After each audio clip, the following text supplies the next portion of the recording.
الصراط المستقيم صراط الذين أنعمت عليهم غير المغضوب عليهم ولا الضالين آمين. Alhamdulillah, insya-Allah. Alhamdulillah kita dapat berkumpul bersama pada pagi ini dalam mana insya-Allah kita akan sama-sama mempelajari ilmu yang berkaitan dengan makhraj, huruf, sifat dan tajwid.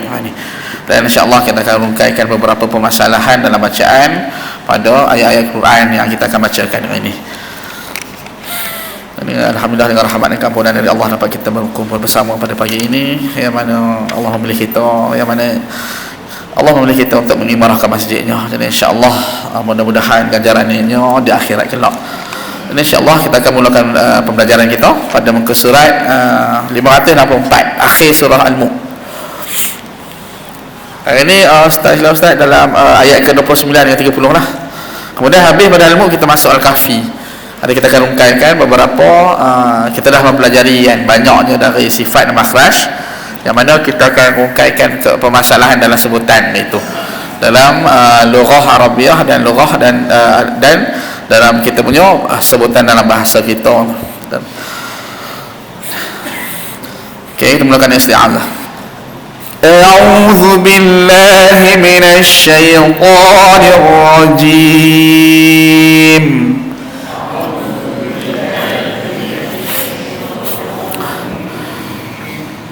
Dalam isti'azah yang paling penting itu kita lafaz pada sebutan huruf ini huruf alif lah, hamzah. Kita buka. Adapun kalau bahasa kita dia tapi lebih cantik itu maka itu mana kita akan sentiasa ulang dalam sebutan isti'azah daripada yang mana yang penting dalam sebutan. Itu dalam sebutan pada huruf-huruf al-Arabiah itu. Kemudian cantik tekankan pada tengah kerongkong bukan setengah tu dia kadang-kadang kita masuk huruf ain ikut hidung, termasuk ikut hidung. Ada tu lebih sangat, maka gunakan pangkal kerongkong. Zubillah. Irzal itu kita gigit lidah, maksudnya kita gigit lidah lah, mudah untuk kita nak faham.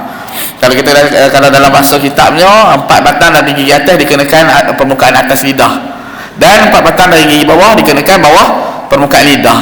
Macam mana kita rapatkan dia? Dalam bahasa kita nak senang kita kata gigit lidah, gigit hampir hujung lidah. Mana hujung di tengah-tengah daun, hampir pada daun lidah betul. A'udzu billah. Jangan tukarkan dengan huruf zai. Bila tukar dengan huruf zai yang bunyi desir, maka salah makhrajnya itu. Dia tukar daripada huruf zal kepada huruf zai. Makna dalam bahasa Arab itu dah lari lah, kan? Okey, a'udzu billah. Nama Allah dibaca dengan nipis kerana sebelumnya huruf ba yang berbaris bawah. Okey. Himinasyaitan. Okey, huruf shin bunyi apa huruf? Yang mana sifat asas pada huruf shin iaitu hamas lah.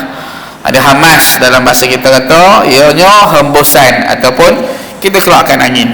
Huruf hamas ada 10 kan, yang mana nanti kita akan rungkaikan dalam bacaan seterusnya ni. Jadi huruf hamas, huruf shin ni ada hamas, angin yang kita akan keluar. Macam mana nak tahu huruf tu berangin? Kita ambil tangan letak depan bila kita sebut sya. Bila rasa ada tempias angin ataupun hembusan dari angin, bermakna huruf tu sifatnya hamas. Yang kita sebutnya huruf ni bila mana suara kita akan menjadi sedikit rendah kerana dicampur dengan nafas kita yang kita lontarkan keluar, itu hembusan. Dan huruf hamas ni dah ada macam-macam kategori lah. Ada yang tertahan dengan sifat syiddah, contoh huruf ta. Ini kita rungkaikan beberapa sifat hamas kerana sifat hamas ni adalah basic bagi kita dalam membaca Quran. Yang lain tu semua jahar.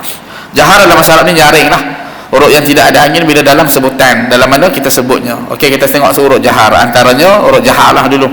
Sebut dia tak memerlukan angin. Huruf la, ma, ba, ta, ja, semua baca mana kita ambil tangan ke depan tak ada angin, maknanya suara kita boleh dilantunkan dengan suara yang kuat.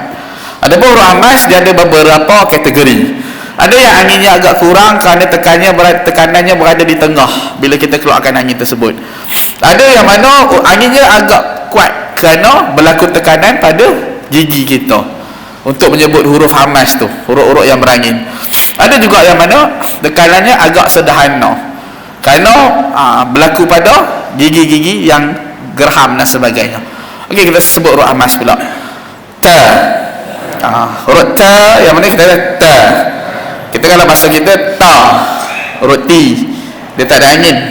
Tapi kalau dalam bahasa Arab sebutan huruf Arab itu, huruf Arabiah itu huruf ta, dia ada angin yang kita lontarkan. Tapi tekanan dia kita rasa anginnya agak kuat untuk dikeluarkan kerana berlaku tekanan pada makhraj dia. Makhrajnya di mana? Hujung lidah letak di gusi atas. Bila kita tekan akan bunyi ta, ta. Ambil tangan kita letak depan ta. Rasa angin itu lebih kuat kerana tekanan angin ditahan di dalam mulut kita, kemudian kita keluarkan suara itu serentak dengan angin ta, maka akan terhasillah bunyi huruf tu dan angin dia berkeluar sekali. Kalau kita kata ta, itu kurang tepat. Ta kurang tepat dari segi makhrajnya. Kalau kata ta baru kata itu tepat dari segi makhraj dengan sifatnya. Yang dia ada dua sifat yang penting itu dia panggil hamas, angin, dan syiddah, tekanan. Tekanan yang mana suara kita tak keluar lagi dengan angin itu, melainkan kita melepaskan lidah di bahagian gusi atas. Okey, cuba kita sebut ta. Tekan lidah kita di gusi betul-betul. Kalau tak lepas lidah, maka takkan terhasil bunyi huruf ta tu. Okey, kita buat lagu Badar. Tati tubat tutan tanitat naminal muti matitan tanita. Itu ada antara huruf ta yang mana kita rasa, yang mana huruf tu bila keluar bunyi dia agak mana kita kena tekankan dari segi makhrajnya. Itu ada sifat hamas yang mana bersekali dengan suara. Bila nak keluar tekanan, kita lepaskan makhrajnya pada lidah, hujung lidah ta, maka suara dan angin akan serentak keluar.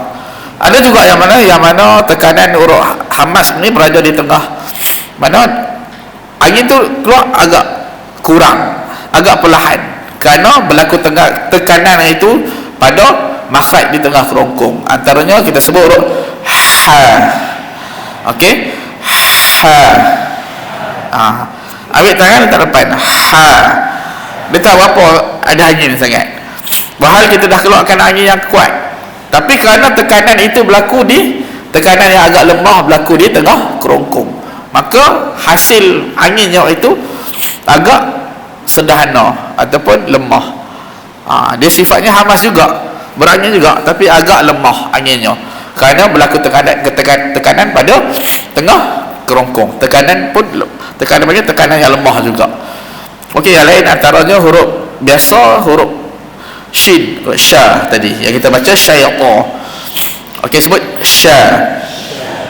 Yang mana makhrajnya hampir keseluruhan gigi kita didapatkan. Gigi atas dan dia tengah dan bawah didapatkan. Bunyi dia macam bunyi hujan lah kita kata.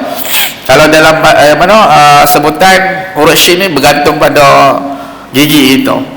Kalau geraham kita tak ada belakang, maka kita boleh munculkan sedikit bunyi sya.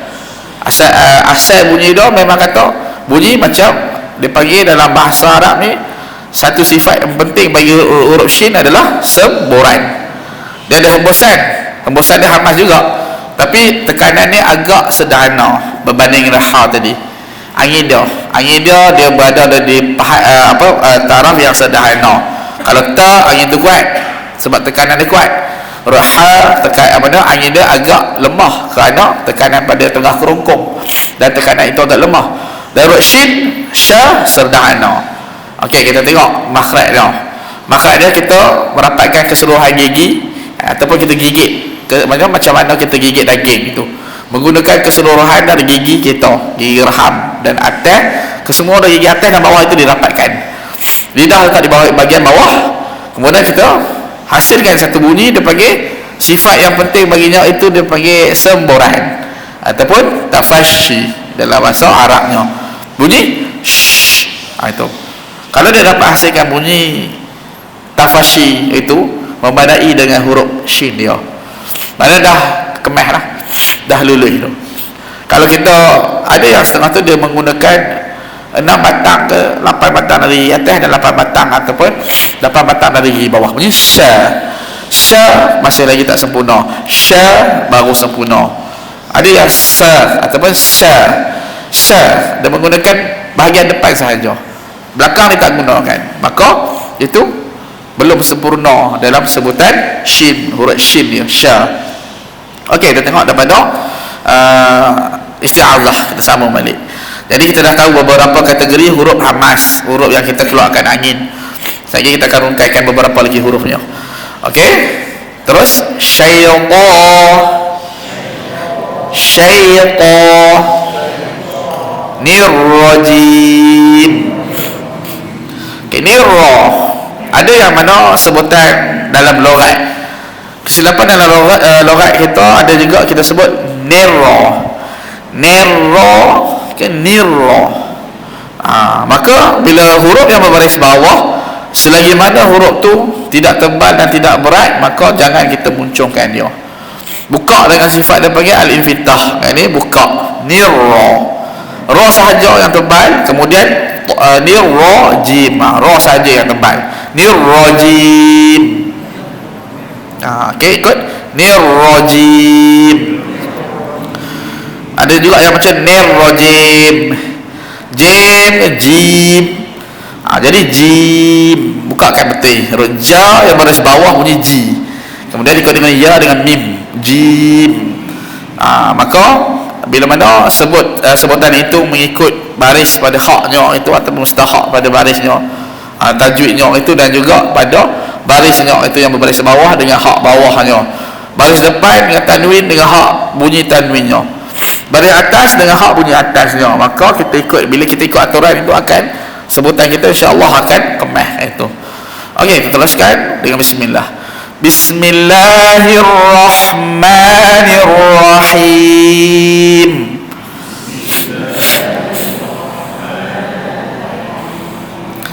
Okey, yang mana alhamdulillah yang saya dengar itu semua elok lah dalam sebutan bismillah.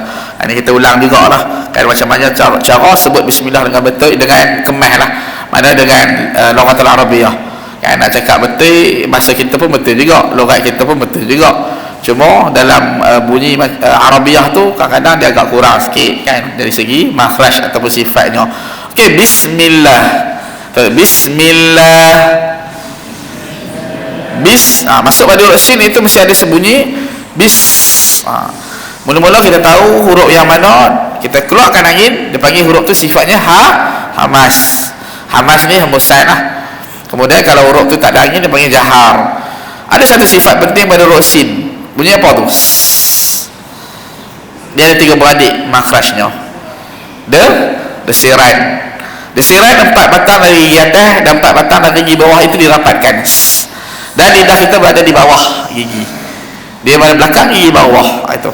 Ya, gigi bawah di belakang dia itu. Sama lah lebih kurang. Jadi bunyikan satu desiran itu bunyi macam s. Kalau dalam kitab mengatakan bahawa bunyi desiran itu adalah seperti bunyi unggas. Ada bunyi binatang hutan, macam bunyi cengkerik dan sebagainya kata. Jadi itu huruf sin yang sifatnya itu desir, as-safir. Ada juga yang mana adik-beradik yang lain itu hurufnya bunyi yang mana desir juga, itu za, zai. Sin tadi yang mana sifatnya hamas, berbalik dengan huruf makhraj yang sama tapi sifat berbeza, huruf zai. Okey, sebut za, sa. Tempat sama, menggunakan makhraj yang sama, 4 batang gigi atas dan 4 batang gigi bawah, dan bunyi desir sama. Tapi apa yang membezakan huruf sa dengan huruf za? Sebut sa, za. Apa yang membezakannya? Itu sifat hamas dengan jaharnya. Dan huruf sin sifatnya hamas, iaitu berangin. Huruf zai, adik-beradik dia juga sifatnya jahar, tidak ada angin. Adapun kita sebut za, suara kita nyaring dan kita tak tolak angin itu keluar, dan tidak ada hembusan pada huruf zai. diikuti dengan satu lagi dia beradik dia. Ini huruf sin tapi kita muncungkannya, yang mana berlainan sifat dia panggil berat, iaitu huruf so. Okey, tiga beradik kita sebut sa, za, so. Huruf sin dengan sad lebih kurang sama. Huruf sin dengan sad, yang mana sin bunyi hamas, dia berangin. Huruf sad juga berangin. Cuma yang membezakan huruf sin ni bunyi dia nipis. Huruf sad berat. Yang sin mana buka, yang sad muncung. Kalau kita tengok dalam makhraj dia panggil al-itbaq. Sifatnya itu berdempik ataupun kita memberatkan pada sebutan huruf sa. Sebab tu kalau kita baca Al-Quran, bila ada satu perkataan yang kita panggil sudur, fil sudur, ada juga yang baca fil sudur. Anda membezakan huruf sad yang berbaris depan dengan huruf sin yang berbaris depan. Bunyi sin baris depan bunyi sudur, nipis. Bastah ataupun bastah. Ada yang baca bas, ada yang baca bas. Sedangkan huruf sin biasanya bastah. Dia ada dalam sebutan huruf sad yang berbaris depan dengan sin yang berbaris depan. Biasanya ramai yang sebut dalam keadaan yang sin berbaris depan kadang-kadang dia beratkan, sad yang berbaris depan kadang-kadang dia meringankan. Itu dalam sebutan. Tapi kadang-kadang kita tengok ringan atau berat tu taklah sampai tahap salah. Dalam beberapa persen dia ringan kan. Maka sebutan tu kadang-kadang kita rasa kita letakkan kurang kemah macam sad, dia patut bunyi sudur, tapi dia sudur sikit, hampir pada nipis. Tu kita letak dalam penilaian ni, kita letak markah. Mungkin dia dapat 50 ke 60% saja dalam sebutan huruf sad yang berbaris depan tu. Kalau dia sebut betul-betul berat sudur, kita boleh bagi dalam 80% ke 90% markah untuk sebutan nilai dalam sesuatu huruf tu. Okey, bismillahirrahmanirrahim. Ikut 1, 2, 3. Okey, hirrah. Okey, rah huruf ha tekan pada tengah kerongkong. Huruf ha yang mati lebih kurang dalam 1.2 rakaat. Huruf ha yang mati antara huruf yang panjang daripada huruf yang lain. Okey, kita tengok huruf yang mati. Macam mana kita nak ujinya? Kita tengok. Ada huruf yang pendek bunyinya, ada huruf yang panjang, ada huruf yang sederhana. Ada yang panjang lagi. Huruf dha bila mati lagi panjang, 1.5 rakaat. Huruf ain atau huruf ha yang mati lebih kurang 1.2, 1.3 rakaat. Huruf yang lain ada yang pendek, ada yang panjang. Okey, kita tengok pada huruf hamzah yang mati. Ini kita ikut sama-sama. Hamzah berkaitan dengan hamzah yang mati. Bunyi dia pendek huruf hamzah di belakang. Huruf dal pula ad, ab, dia cepat bunyi dia. Okey, kita tengok yang panjang sikit. Ash, as, panjang sedikit. Huruf yang panjang yang mati, panjang sikit lagi, 1.3 rakaat. Huruf ain, huruf ha pedas, agak panjang bunyi dia bila dia mati. Banding dengan tadi, pendek, pendek, ab pendek. Masuk sama ain, masuk dengan ha, lebih kurang 1.2 ke 1.3 rakaat bila dia mati huruf tu. Huruf yang panjang. Okey, lagi panjang ada satu, dha.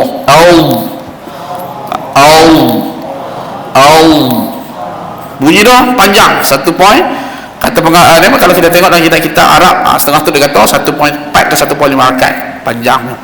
Kerana huruf dha ni ada satu special bila dia mati. Satu sifat yang special itu panggil al-istitalah, meleret ataupun melanjut bila dia mati tu. Pada kalau kita baca fil arum, dia tak boleh pendek bunyi arum, macam bergulung lidah dia. Itu mana dalam makhraj huruf dha lah. Itu kita dah tahu beberapa huruf yang pendek ataupun panjang, yang sederhana, yang paling panjang dalam huruf yang mati. Itu dalam mengikut pada sebutan makhrajnya itu. Okey, kita terus pada huruf ha pada itu bismillahirrahmanirrahim. Ma buka bismillahirrahmanirrahim. Huruf ha antara huruf yang penting kita tekankan pada tengah kerongkong. Rahim. Okey, rahim. Jadi pagi-pagi macam ni memang susah nak sebut duha kan. Kadang-kadang kita punya bahagian tengah kerongkong itu kita kurang dari segi bila kita pagi-pagi ni kan kita kurang cakap. Bila kurang cakap, jadi mulut kita, rongga-rongga kita berada dalam keadaan kering. Jadi bila kita nak bagi elok, kadang kita asahkannya dulu. Ruha macam mana cara nak asahkan dia? Jadi macam mana saya ulang balik, tengok jari Ustaz sampai harakat ketiga kita akan keluarkan suara. Contoh ha. Okey, 1 2 3. Cantik. Bagaimana? Kita dah asah pada kerongkong. Kalau mati pula 1 2 3. Dia panggil huruf Arabiah. Dari mana dia ada dalam perkataan dalam bahasa Arab saja. Bila huruf ada dalam bahasa Arab saja, bermakna kita kena asah bila kena sebut. Kerana kita tak menggunakan huruf tersebut dalam percakapan biasa. Maka kita asah dulu bila nak sebut. Antara huruf khin, huruf kha, huruf ain. Huruf dha pun sama juga. Tapi huruf dha ni sebab kita dah tahu bila makhraj dia senang nak sebut dah. Bila kita dah tahu makhraj dia. Okey, terus huruf ha kita dah tekan. Okey, kita terus kena ayat ke-29. Kita habiskan surah Al-Mulk. Qul huwar rahmanu amanna bih.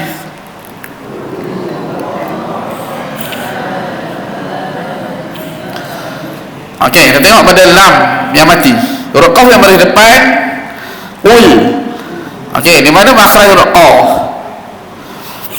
Ini berada ni anak tekak ataupun dia bagi anak lidah. Mana kita tekankan huruf qa dengan ka itu satu makhraj. Okey, kita sebut dulu qa ka. Cuma huruf qa ni dia kena tekan lebih lagi pada makhrajnya. Bunyi qa. Huruf ka tu dia bunyi dia ringan nipis ka. Jadi itu yang membezakan antara huruf qa dengan huruf ka dengan qa. Ada juga yang sebut ka. Kadang-kadang dia baca ka. Ada juga yang pembaca macam tu. Kan? Kerana dia bunyi ka tu dia dah kena makhraj, tapi kerana dia tekan lebih lagi kan. Ada.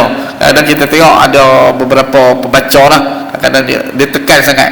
Kadang-kadang dia fokus sangat dalam bacaan, takut salah. Dia takut salah, dia tekan betul-betul sampai stres. Ada juga yang macam tu, dia baca Quran dia jadi stres. Itu juga salah satu gangguan yang syaitan ni datang dalam berbagai bentuk gangguan. Ada yang pertama, gangguan yang biasa ni kalau kita baca kita ngantuk lah kan? Bila baca Quran dia jadi main ngantuk. Ada orang yang mana bila baca Quran tu dia ingat macam-macam. Dia ingat kat situ kunci dia letak, dia nak buat apa sekali lagi, planning dia semua tu dia akan bergerak. Jadi dia baca sikit, lepas tu dia bertinggal, dia buat benda lain tu. Ada juga yang mana dia baca tu dia jadi macam dia kena fokus sangat sampai dia stres kan. Dia stres bila baca sebab dia nak sebut satu-satu huruf tu letih kan. Jadi kita ambil kaedah yang biasa saja. Bila dah sampai makhraj yang betul, sifat tu dah cukup, mana dah lulus sebutan tu, huruf-huruf tu yang simple je kita ambil kan, mudah untuk kita nak ikut, jadi panduan. Kalau kita terlalu tekan, kadang-kadang dia boleh jadi lebih sangat bunyi tu kan, boleh kata rosak pula huruf tu. Okey, kita terus huruf qa. Qa tu bunyi dia macam ayam lah, kita tahu bunyi qa. Daripada di kawasan anak tekak dengan anak lidah ni bunyi qa. Okey, kita buat lagu Badar. Qaqiqu baqa quqan qaniqa naminal muqi maqiqan qaniqa.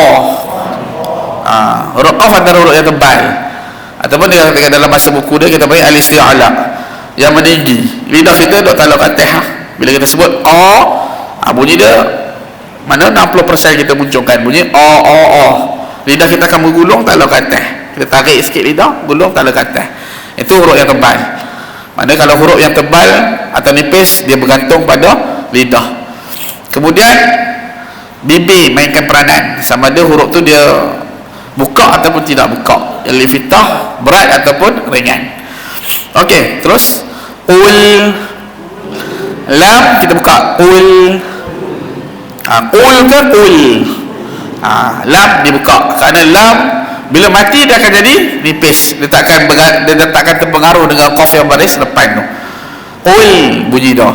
Jangan ul jadi berat, ul baru ringan. Okey, kita tengok huruf lam. Ni. Di mana makhraj huruf lam? Makhraj kalau kita nak membina satu huruf tu, hujung lidah letak di belakang gigi taring atas, jangan taring bawah, taring atas. Di mana di makhrajnya di langit, apa yang gusi hampir pada langit, gigi taring la letak. Okey, kita tengok, buka mulut, letak. Dia akan datang satu sifat dia sendiri, dia panggil lencong, inharaf. Inharaf atau inharaf dalam bahasa Arabnya itu lencong. Lidah kita melencong, bunyi dia akan jadi bunyi dia pun lebih kurang macam lencong kita kata. Dia buka dan kita lencongkan lidah dia. Okey, sebut la dan buka. Macam mana kita nak pertimbangkan sebutan huruf lam? Yang ni dia matilah. Kalau kita mati dia ul letak belakang gigi taring juga. Tapi susah sikit. Ada juga yang letak belakang gigi kapak di atas. La kalau kita letak tepi, la bunyi dia agak lain sedikit. Tapi kalau kita letak di makhraj yang betul, lidah letak di langit yang hampir pada gusi pun dah memadai, betul dah. Tapi nak lebih tepat itu hujung lidah letak di belakang gigi taring kita. Jadi ada yang mana kita buat satu sukatan. Okey, kita buat dalam bahasa kita bunyi la. Okey, la. Okey, kita buat yang kedua, la. Lebar lagi, la. Buat yang lebar ni, le. Jangan sampai jadi le ataupun jangan sampai jadi lo. Dia yang sederhana la atau la. Lebar dua. Mana kita boleh dengar tu, kita tahulah nak pertimbangkan yang mana. Kadang-kadang sampai le, dia jadi dah dari macam lain macam lorat. Jadi lorat lain pula bunyi tu. Itu. Jadi huruf lam kita dah tahu nak pertimbangkan dia. Mana kita dalam lebar itu dua bentuk lebar saja. Maknanya hampir pada berat, tebal ataupun yang nipis seperti biasa. Okey, terus huwar rahman. Hu biasa mana kita sebut huruf ha yang berbaris depan ataupun huruf ha. Huruf ha ni yang mana selalu pembaca kesilapan yang berlaku, dia tak ambuhkan, dia akan nyaringkan. Ada yang macam qul huwal kuat, qul huwal hu bunyi dia rendah kerana sifatnya itu hamas, dia berangin. Okey, kita sebut huwa. Okey, huwa. Rendahkan suara, masukkan angin dengan suara. Tapi suara tu kena perlahan kerana angin tu lebih lagi, baru dia jadi hamas. Kalau huwa, contoh kata huwa, suara tu kuat pada huruf ha, bermakna menyalahi dengan sifatnya. Huwa. Okey, 1, 2, 3, huwa. Cantik. Okey, qul huwarrah. Yang ni wa yang masuk pada ra. Mana dia mana kita panggil dalam tajwid alif lam syabsiyah. Kerana alif lam pada ar-rahman itu tidak diguna pakai dalam sebutan. Maka kalau kita tengok Quran kita dia dah bagi petanda warna kelabu. Jadi bunyi dia huwarrahma. Jangan baca huwal rahma. Kerana ada sabdu pada huruf ra. Ada sabdu, maka kita tak boleh lompat pada huruf yang bersabdu itu. Okey, wa sifatnya itu lembut, lin, wa. Huwarrah. Okey, sebut ikut Ustaz. Huwarrah. Okey, kita beratkan huruf waw. Huwarrah. Lin lembutkan, dia buka. Huwarrah. Huwa. Ada baca huwa, ada baca huwa. Jadi mana betul? Huwa ke huwa? Kalau perkataan huwa tu. Jadi kalau dalam sini ada beberapa perbezaan pandangan dalam sebutan huruf wa. Ada juga di tanah Arab menyebut wa sebagai hurufnya bunyi wa. Ada juga beberapa qiraat kita dalam kita punya mazhab hafal asim memang kata kita sebut wa. Wa sifatnya lin ataupun dibuka. Jadi lebih lembut bunyi dia. Kalau kita sebut wa, bunyi dia lebih kasar ataupun keras sedikit, tebal. Okey, kita sebut wa dulu. Wa. Okey, sekali lagi wa. Wa. Okey, buka pula, lembutkan. Ataupun kita buka juga, yang mana dalam sebutan bahasa Arab kita wa. Okey, wa.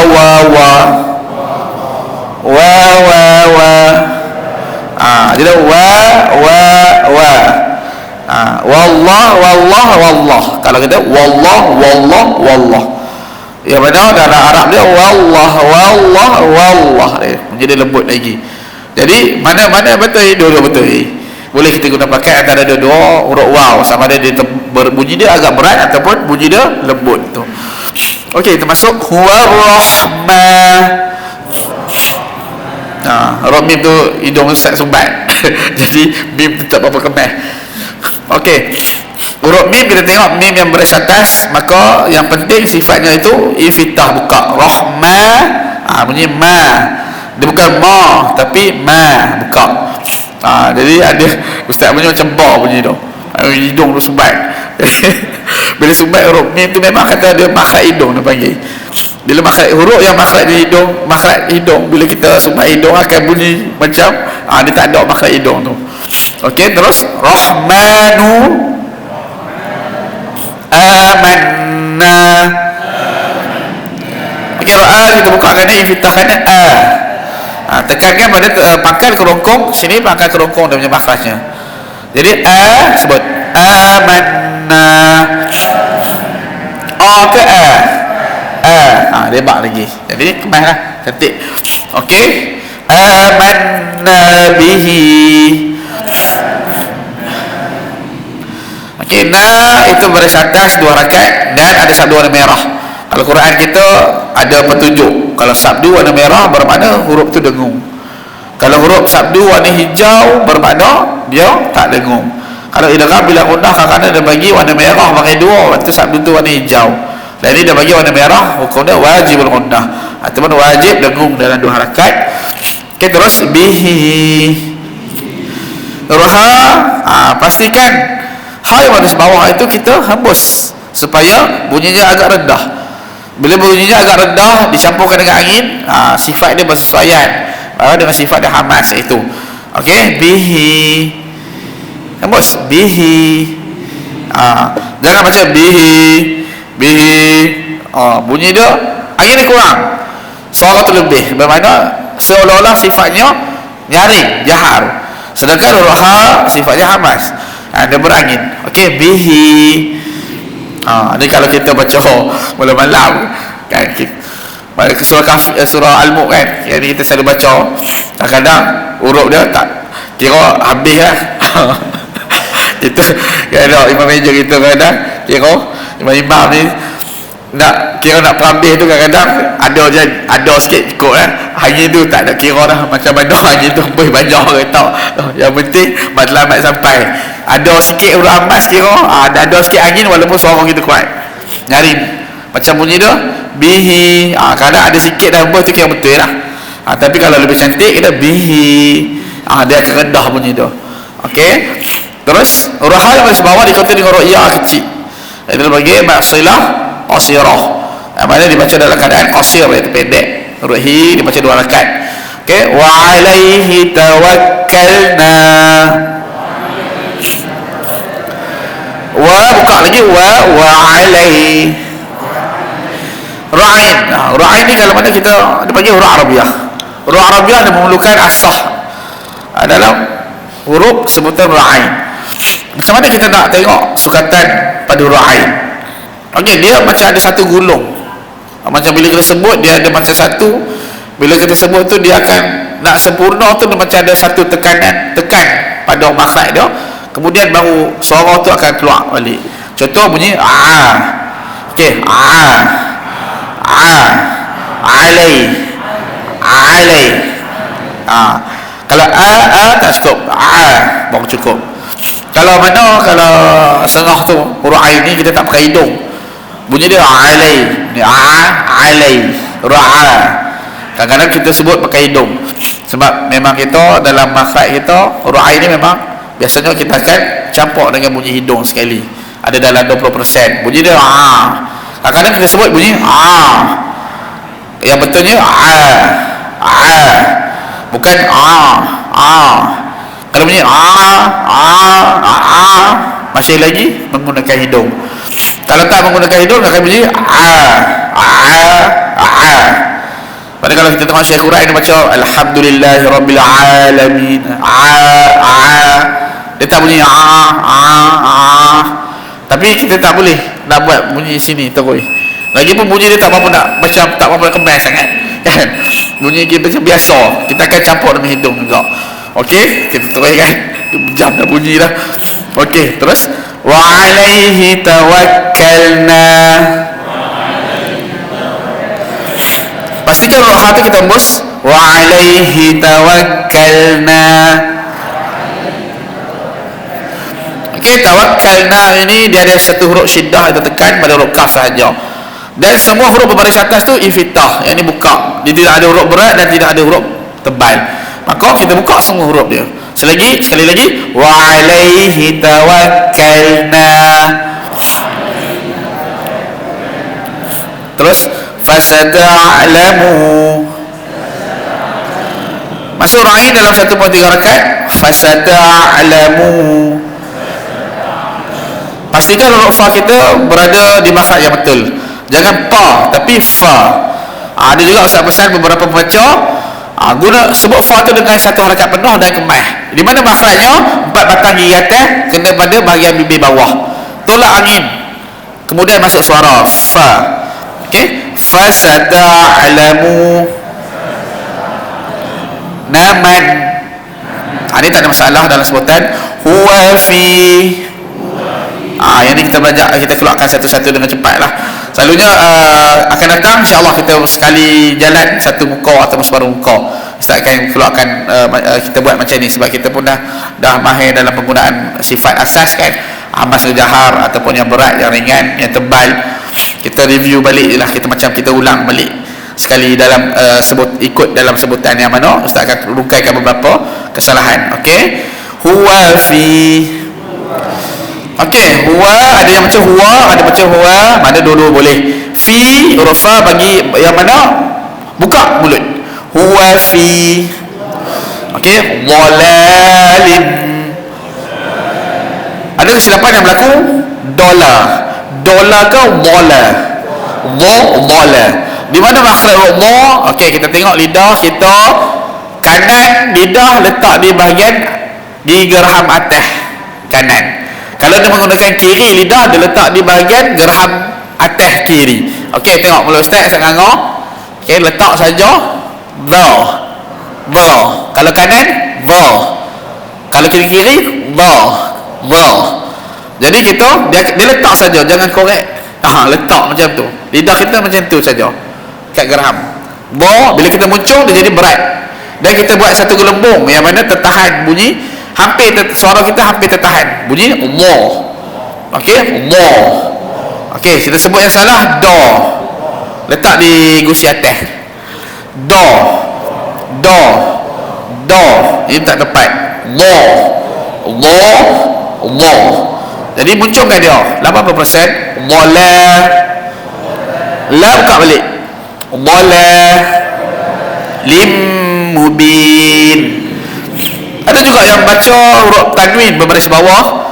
Ini dia dengan bacaan dia baca dengan panggil apa ni? Loghat. Lim. Lim ke lim? Lim. Bin, bin. In.